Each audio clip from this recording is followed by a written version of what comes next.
Poultry से तकरीबन मेरा ताल्लुक़ जो है 15 साल से, लेकिन ये वाला जो मामला मैंने पहले नहीं देखा। ये इस दफ़ा जो महंगाई है ये तो रिकॉर्ड ही तोड़ गई है ना सारी। तो पहले ऊपर नीचे होता रहता है, लेकिन इस तरह का नहीं हुआ अभी तक। महंगाई की वजह से आवाम के पास पैसा भी इतना नहीं है जो अफोर्ड कर सकें। चिकन अब 600 रुपये किलो चिकन है यहाँ पे, तो गरीब आम कैसे खाएगी? सर माल रोकने की वजह से, फीड रोकने की वजह से पीछे माल नहीं रुक रहा है, बिक रहा है, बड़े मसले हैं।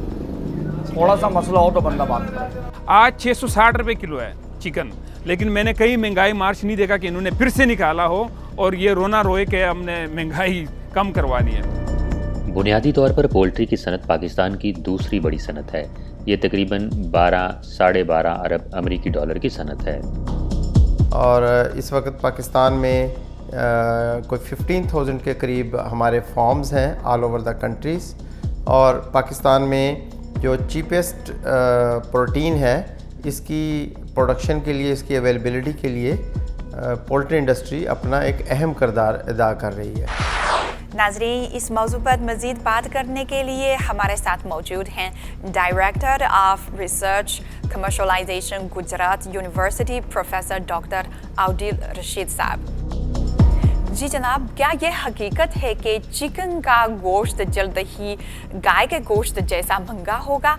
इसकी इतनी बुलंद कीमत की क्या वजह है और फीड बहरान की क्या सूरत हाल है? पाकिस्तान में जो चिकन की कीमत में इजाफा हुआ है, उसकी कुछ वजूहात जो हैं वो बिल्कुल दुरुस्त हैं और माहिरीन जो हैं इससे इत्तफाक करते हैं कि ये ऐसा एक्सपेक्टेड था।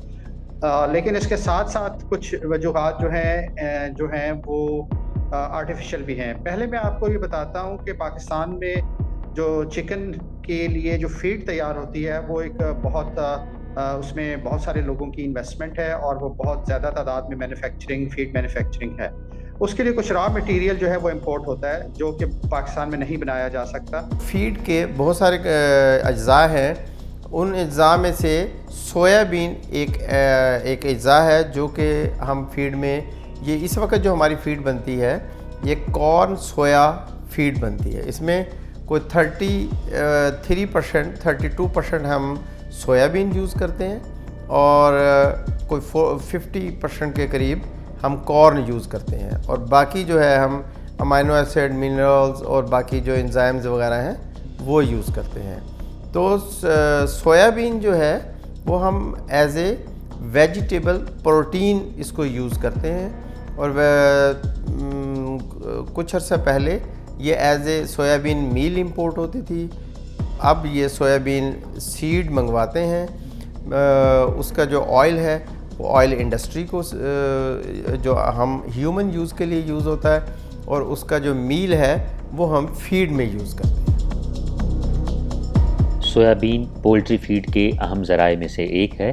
पाकिस्तान को पहली बार सोयाबीन के इतने बड़े बहरान का सामना करना पड़ा क्योंकि बंदरगाहों पर दरामदी जहाज़ों को रोक दिया गया है। इससे मार्केट में सोयाबीन मील की किल्लत पैदा हो गई है।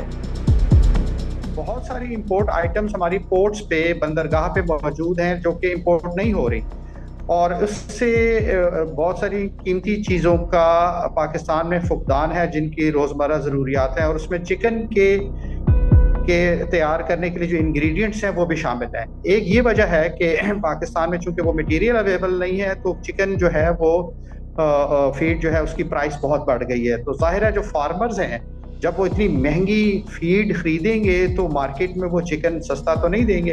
राइट नो भी इस वक्त इंडस्ट्री बिल्कुल तबाही के दहाने पे पहुंच चुकी थी। प्राइसेस जो हैं वो बहुत तेज़ी से ऊपर जा रही थी अंडे की और मुर्गी की। अब ये कल एक डिसीजन हुआ, होपफुली जब ये जहाज़ रिलीज़ हो जाएंगे, माल मार्केट में आ जाएगा तो प्राइसेस में, चीज़ों में भी बेहतरी आना शुरू हो जाएगी। प्राइसेस अभी दोबारा से बढ़ेंगी, प्राइसेस इसकी जो है चिकन की बढ़ेंगी क्योंकि जो एक उसकी जो चेन थी वो टूट गई है। दोबारा से ये माल आएगा, दोबारा जब एक्सट्रैक्शन प्लांट्स में आएगा, मील बनेगा, पहुंचने तक इसके 15 दिन मज़ीद लगेंगे। अल्लाह करे ये स्मूथली 15 दिन में फीड मिलों तक पहुंच जाए और फीड मिलों से फार्मर्स तक पहुंच जाए और मार्केट की जो डिमांड एंड सप्लाई है वो जैसे نارمل تھی ہو جائے، لیکن اس میں اتنی جلدی یہ نارمل ہوگی نہیں کیونکہ یہ لائف سٹاک ہے۔ چکن فیڈ یعنی مرغیوں کی خوراک کی پیداوار میں خاصی کمی آئی ہے۔ مرغیاں کافی بڑی تعداد میں پالی جاتی ہیں اور مرغی کے کاروبار سے منسلک افراد مرغیوں کو فیڈ دینا بند نہیں کر سکتے، کیونکہ اگر ایسا ہوا تو بڑی تعداد میں مرغیاں مر سکتی ہیں۔ اس سلسلے میں حکومت نے چکن ایسوسی ایشن، جو فارمرز ایسوسی ایشن ہے لائف سٹاک کے، خاص طور پہ جو چکن کو ڈیل کرتے ہیں، ان کے ساتھ رابطے میں ہیں کہ عوام کی ضروریات کے مطابق آپ چکن کو پورا کریں، چکن کی پیداوار کو اور اس کی سپلائی کو مینٹین کریں، لیکن انہوں نے اس چیز کے لیے حکومت سے درخواست کی ہے کہ آپ پھر ہمیں فیڈ کی سپلائی بلا تعطل جاری رکھنے کا ہمیں انشور کریں، جو کہ جس کے اوپر ابھی کام ہو رہا ہے، اور امید ہے کہ اس مہینے میں ہی اس کے لیے کوئی باضابطہ لائحہ عمل تیار کر لیا جائے گا، تاکہ آگے مارچ اور اپریل میں، فیبری اور مارچ کے اندر چکن کی فیڈ جو ہے وہ اتنی ہی پروڈیوس ہو جتنی کہ پاکستان میں درکار ہے۔ As you know, there is issue of global warming, موسمیاتی تبدیلی یا موسمی نوعیت کے مسئلے کی موجودگی میں ہمیں ان اقسام کو تیار کرنا ہوگا جو ایبیوٹک سٹریس کی صورتحال میں بہتر کارکردگی کا مظاہرہ کرتی ہیں، جیسا کہ ہیٹ سٹریس، ڈراؤٹ سٹریس اور سلینٹی سٹریس۔ لہٰذا ہماری توجہ کا مرکز موسمیاتی سویابین کی اقسام کو تیار کرنا ہوگا، اور میں نے حال ہی میں چین کی نانجنگ ایگریکلچر یونیورسٹی سے سویابین میں پی ایچ ڈی کی ڈگری مکمل کی ہے۔ لہٰذا میں نے سویابین کے جرمینیشن کے مسئلے، گرمی کے دباؤ کے مسئلے اور ڈراؤٹ سٹریس سے متعلقہ مسائل کے حوالے سے کافی کام کیا ہے، اور ہماری لیب کا دوسرا بڑا مقصد سپیڈ بریڈنگ ہے، جیسا کہ ہم سویابین کی فصل اگانے کی مدت کو کم کر سکتے ہیں۔ ایک سال میں ہم 5 فصلیں پیدا کر سکتے ہیں۔